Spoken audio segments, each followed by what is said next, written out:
What was it about her you were attracted to? That picture she had online. Okay, so you liked what you saw. Yes, ma'am. And just didn't feel like you were at that point ready. I'm gonna move with Miss Roberts now? Go with her. So what happened? You would being promiscuous, and I'm not gonna tolerate that. So basically, Mr. Wallace, you can sleep around, but your women can't. You hear me? That's what she must have meant, you know? Because she can't even remember the first time, you know? But you remember. Oh, boy.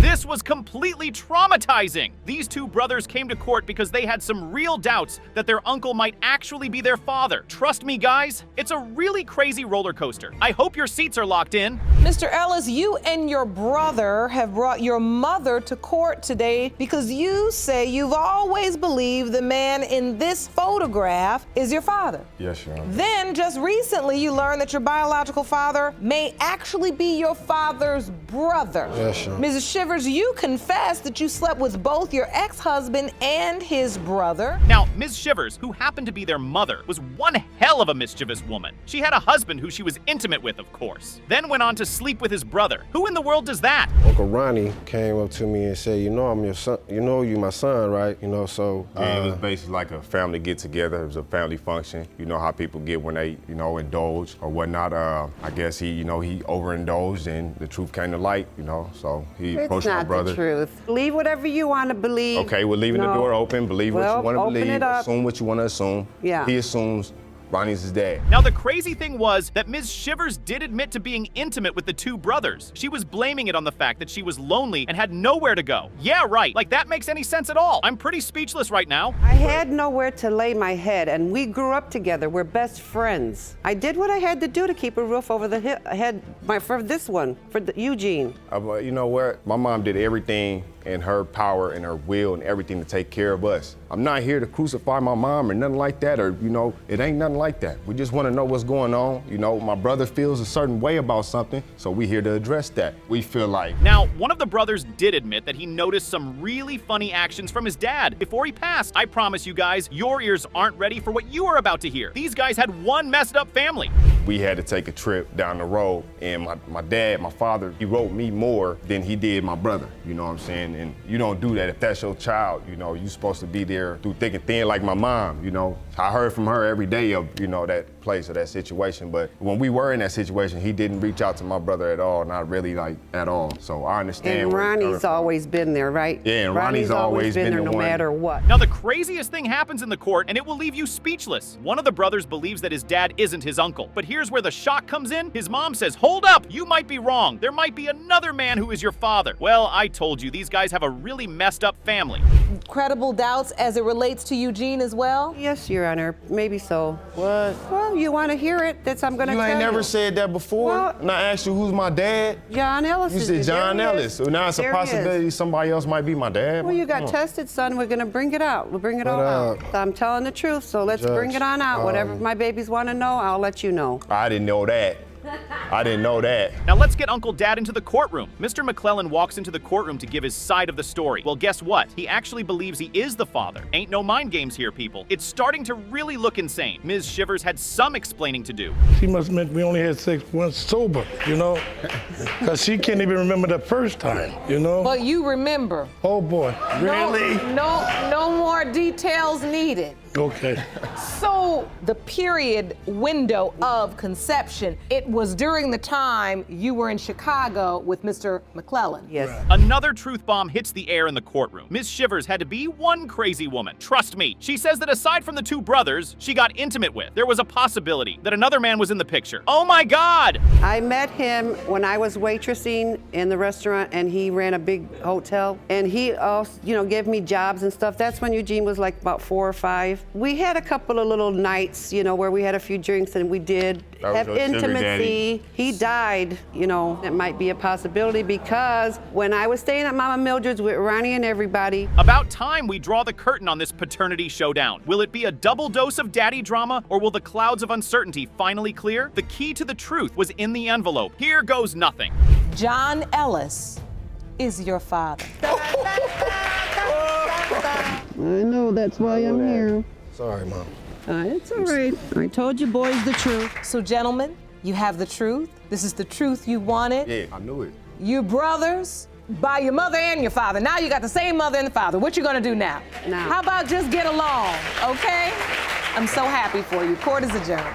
In her case, her online relationship led straight to his bed, at least so she claimed. Ms. Thomas met Mr. McKee on a dating app, and in no time, things went from online dating to sleeping in the same sheets in no time. She believed she was in a committed relationship with Mr. McKay, but he wasn't riding the same bus as she was. Tryst me. Mr. McKay is full throttle on denying the baby. I know you're eager to see how they got into this mess. Well, guess what? So am I. Ms. Thomas, you and the defendant, Mr. McKee, met on an online dating website, and the conversation quickly jumped offline and into Mr. McKee's bed. You believed you were in a committed relationship with the defendant and was devastated when he denied your pregnancy. Is that correct? Yes, Your Honor. Mr. McKee, you say that there is no way you could be the biological father of the plaintiff's son, Carson. Well, Ms. Thomas definitely had her hopes high for a relationship with Mr. McKay. From the way she smiled as she talked about how they met, you could tell she was already in love with the man. I'm pretty sure if a priest was around, she would opt to get married to him on the spot. But her dreams came crashing hard when she realized Mr. McKee wasn't sharing her dreamy atmosphere. He wasn't looking for any romantic kind of relationship. Did you all ever discuss being in a relationship? No, ma'am.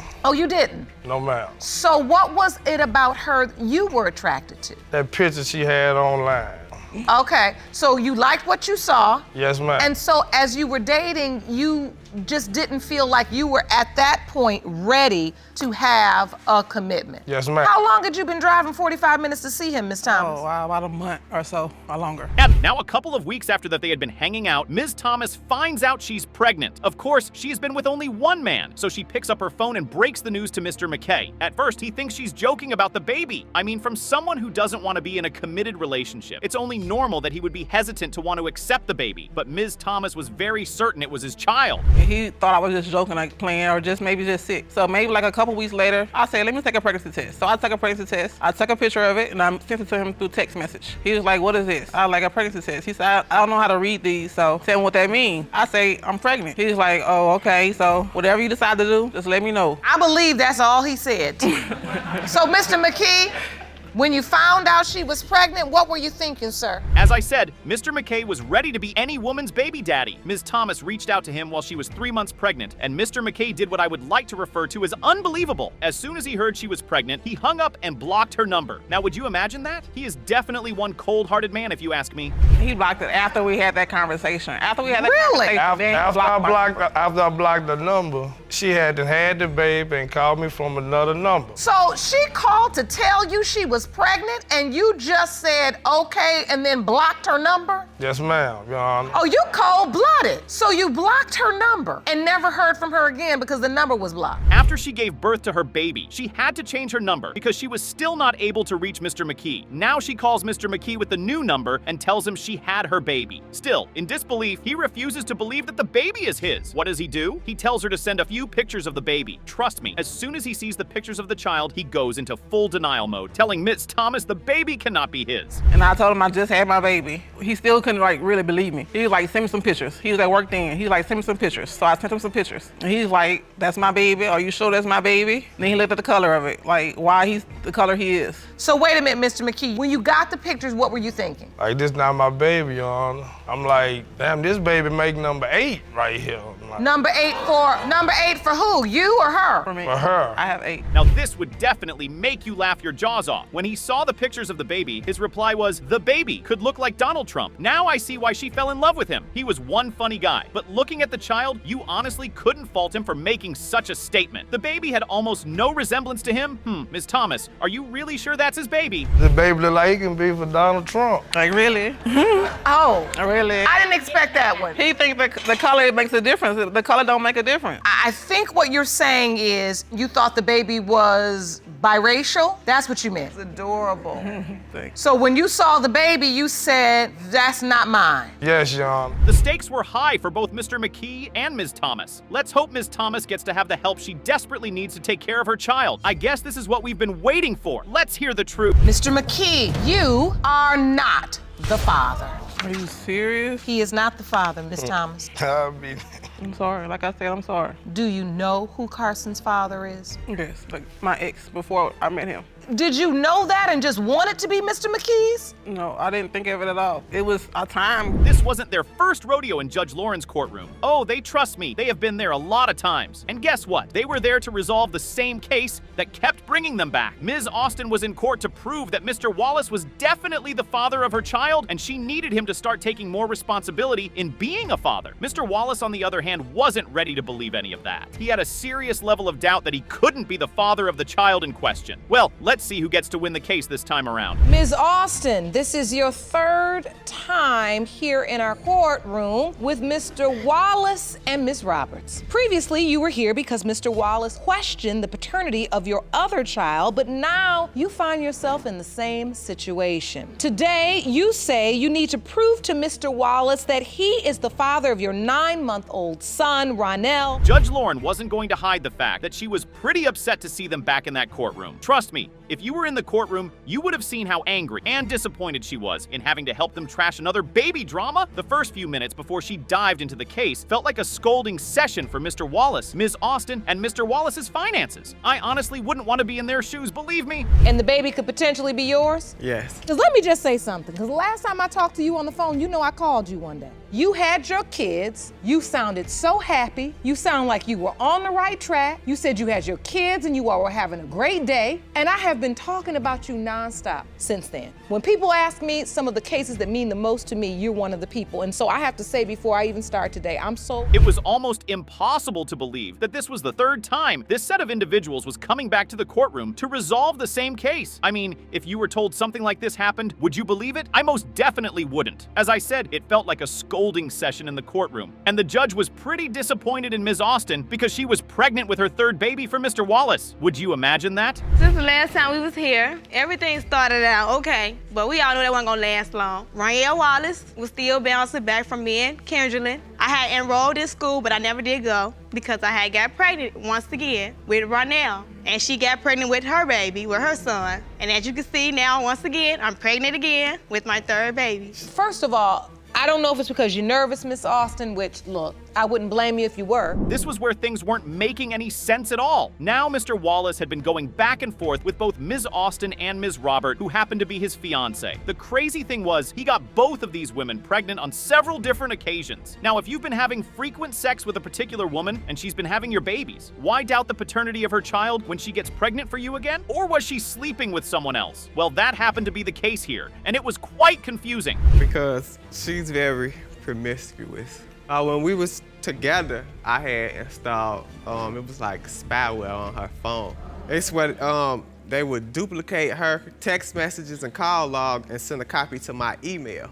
And again, for about the 5th, 6th time, I called her texting different men. Well, where your proof at? You saying that didn't happen? Where your proof at? I never saw it. Now, in Mr. Wallace's defense, he claimed he had heavy doubt that the baby could not be his because Ms. Austin was a very promiscuous woman at least. So he claimed, he said on several different occasions, he would go through her phone and see how she flirts with so many men on social media. Trust me, he was pretty confident that she had been messing with other men. Ms. Austin wasn't going to stand and watch him talk silly about her. She was ready to drag him like a hungry lioness. If they didn't hold her, things were going to get very physical. So you believe she was sleeping around? If I'm dead, so why you keep on sleeping with me? Why? Why? Why? Why? I'm pregnant again. Why? Why? Why? Why? Why? Easy access. Why? Right. You say that about All her. right. Yeah. So Why now, do you keep allowing me to sleep? I'm gonna keep on just because I know that you with her. She's So, allowed. I don't have nothing to do with that. Yes, If you you do. can sleep with somebody else, Yes, man, you then do. you got low Ladies. Ms. Austin and Ms. Robert were going to rip each other's throat out in the courtroom. To avoid that kind of violence, Ms. Robert had to be removed. Trust me, it was best that way. Now, the argument about the looks and resemblance of the child in question came up, and Mr. Wallace felt like the baby looked like him in a way, but he wasn't going to base any of that as enough proof to be the father of the child. But Ms. Austin had evidence to counter his argument. I feel like we have certain features, but you can't just base it all off look. They have the same chin. let me see that. Is that evidence you'd like to present? Yes. Okay. Walk me through what these pieces of evidence are. The first piece is A chin. You see that chin? Look at their feet. So you say their feet are alike, Yeah. but they don't change your mind. No, ma'am. It's just like you go to a police lineup. They put you in there with 6 other men who look just like you. You could see that Ms. Austin had been through a lot with Mr. Wallace, and at this point, she just wanted to be done with him. He wasn't showing her any support for the children, and it was just heartbreaking for her to take care of the kids while she was pregnant with his baby again. It sure looks like Mr. Wallace is one heartless man if you ask me. The problem Your is Honor. because he said he didn't want to stay with Kinsley anymore. He wanted us to be back a family. And I did what I had to do to move into the apartment, Your Honor. I do everything for him. I stood by his side when he had his apartment. He went through a lot. And I was there by his side, never left. And I could have left. I could have walked away. I had a family, like. Well, it's finally time to unveil the truth after so many lies and deceptions. The day of reckoning is finally here, with everyone itching to know the truth. Are you ready to find out? I bet you are, so take a deep breath because here it comes. Mr. Wallace, you are Ronell's father. I want to get you all some help. I have joining me today via Skype a gentleman by the name of Mr. Wright. Now, he's a social worker in Chicago, your hometown, based right there. Thank you so much for joining us today. I hope you guys are prepared to get your hearts broken because Mr. Hoyer's story will leave you speechless. He tries to find his biological father, only to be told he died a long time ago. What's worse, his family doesn't want to have anything to do with him. Let's dive right into the heartbreaking drama, shall we?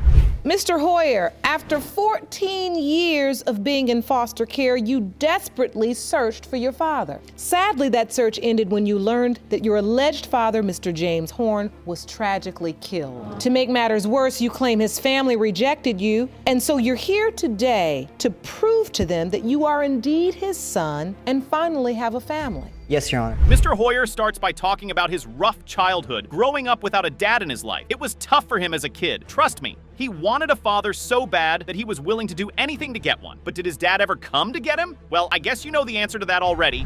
I was taken away when I was 3 and 9.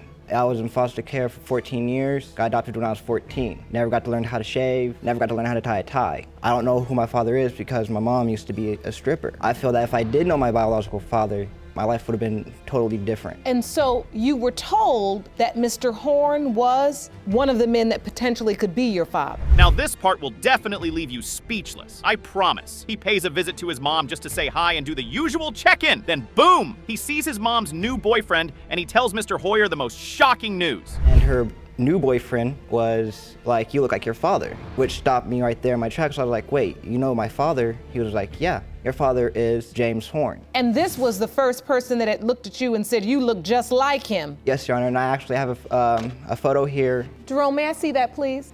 So this is a photo of the man you were told is your father. Yes, Your Honor. Getting to hear that he wanted to meet his family so bad, he went on to search for his family and more revelations popped up. Trust me, your mind is about to be blown. Mr. Hoyer didn't particularly get a welcome party, and the grandmom for sure wasn't buying the idea of him being part of their family. Why? She said her son had no kids before he died. Crazy, right? My son Arthur brought him in, and he said, I want you to see him. See, is this your grandson? And here's the word I said. I said no, because I hadn't heard it before. Because before my son left me, he said he didn't have any kids. And I'm going by what he say. Had your son ever mentioned Mr. Hoyer or Miss Gentry? No, ma'am. Miss Gentry, why is it they know nothing about you or your son? My parents, they never... Things started to look really shaky. In the courtroom, everybody's story happened to just not match what Mr. Hoyer was trying to explain. Here comes another shocking revelation. His mom says there might be another man who might be his father. Damn! I didn't even know I was really pregnant until I was 6 months. But like I have told my son, there is another man before this man.